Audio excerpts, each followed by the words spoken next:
Order! Order! You are an incorrigible delinquent at times. Behave yourself, man!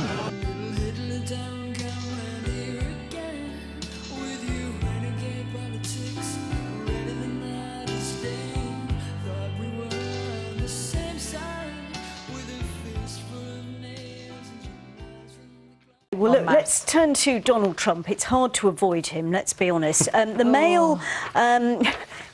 bear with us, Lucy. Sorry. The Mail has headlined Donald Trump's race jibe at Britain. Now, of course, we know about his comments in the States. He's not only called for Muslims to be banned from entering the United States, but he also, according to the Mail, has sparked outrage by claiming parts of Britain are no-go areas because of Islamic extremism. I mean, whatever else you say about him, Richard, he has the ability to grab headlines. He just doesn't care, does he? I mean, he really doesn't care. He's quite happy to lash out over here. It's simultaneously at making the comments he's made about the United States.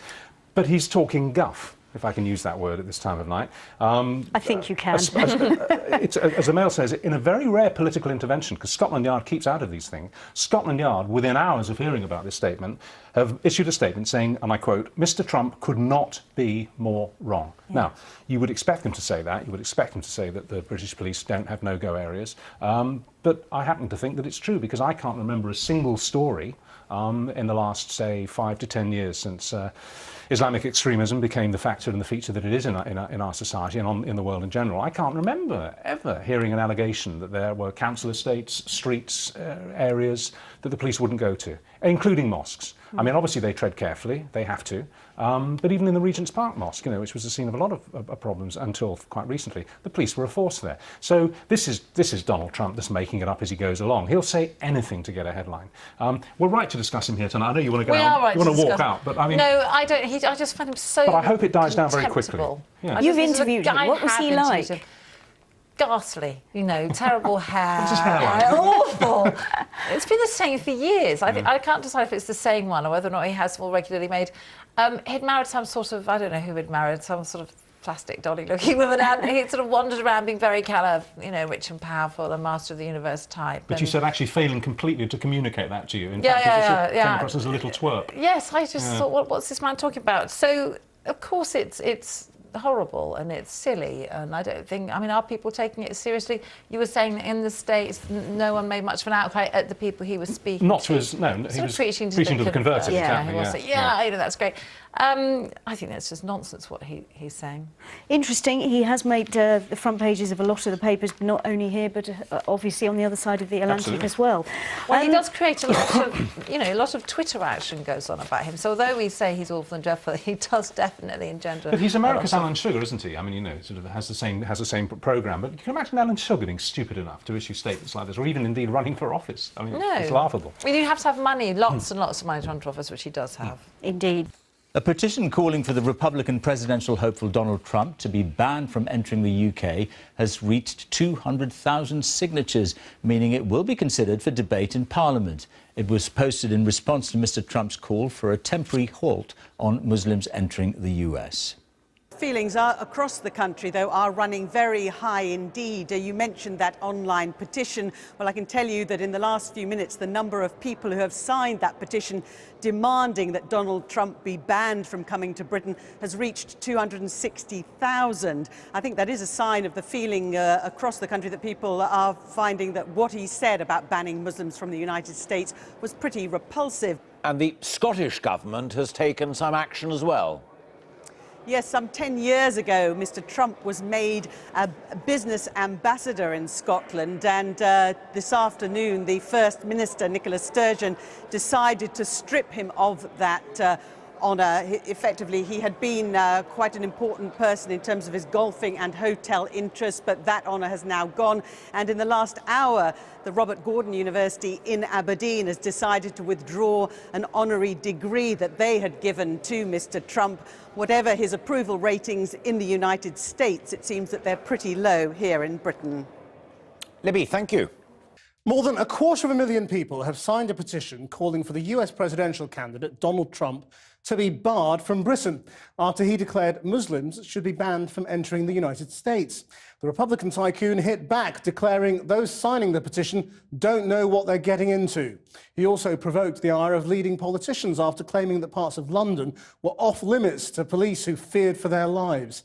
Fatima Manji reports. Donald Trump made a typically noisy entrance into Britain this summer. But will he ever be allowed to cross the pond again?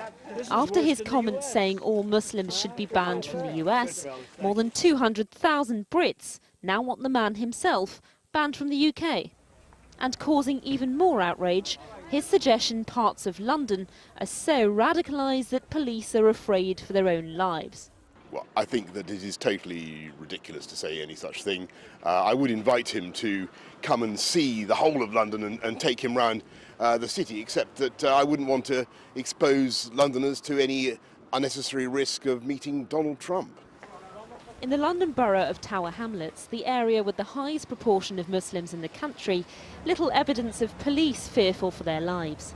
Those who are afraid are Muslims who worry about the consequences of Mr. Trump's comments. His fans or what his followers do, if they say, oh, well, Donald Trump, is what he does is he speaks the truth and he's sort of exercising freedom of speech, but what he's exercising is like acceptance of racism. Muslims are just going to feel like outcast, and once Muslims are feel outcasted from society, that's when they're going to feel like, you know, then they don't fit in anywhere. People should be accepting of other faiths, and not even other faiths but other races as well. And I think in Britain, especially London, I think we have that understanding. Perhaps not everyone has that same understanding. A poll conducted by YouGov today suggests a quarter of the British public and a majority of UKIP voters feel Donald Trump's comments were in fact appropriate for the US. But just where has Donald Trump got this idea of there being no-go areas for police in Britain? While most such claims have been shouted down previously in mainstream debate before, there have certainly been hints to it here in Britain, with much talk of there being segregated communities. In January last year, Chief Inspector of Policing Tom Windsor claimed some areas had their own form of community justice. Back in 2008, Church of England Bishop Michael Nazir Ali claimed Islamic extremism had turned communities into no-go areas. This is a Muslim area. And here in East London, there's been concern about self-styled vigilante groups such as the Muslim Patrol, 3 characters who have since been jailed. Anti-racist campaigners say while there's a need for legitimate debate on integration, what Mr. Trump has done is mainstream the arguments of the far right. It's based on conspiratorial notions of invasion, the conquering of Europe and the conquering of Britain by a foreign or alien culture. And so a lot of these things don't have to be based on facts and evidence. So is Mr. Trump likely to be banned from the UK as a hate preacher? Chancellor George Osborne suggested his views should be robustly debated. And that is the best way to deal with Donald Trump and his views, rather than trying to ban presidential candidates. Meanwhile, the candidate himself shows no sign of backing down. Fatima Manji reporting.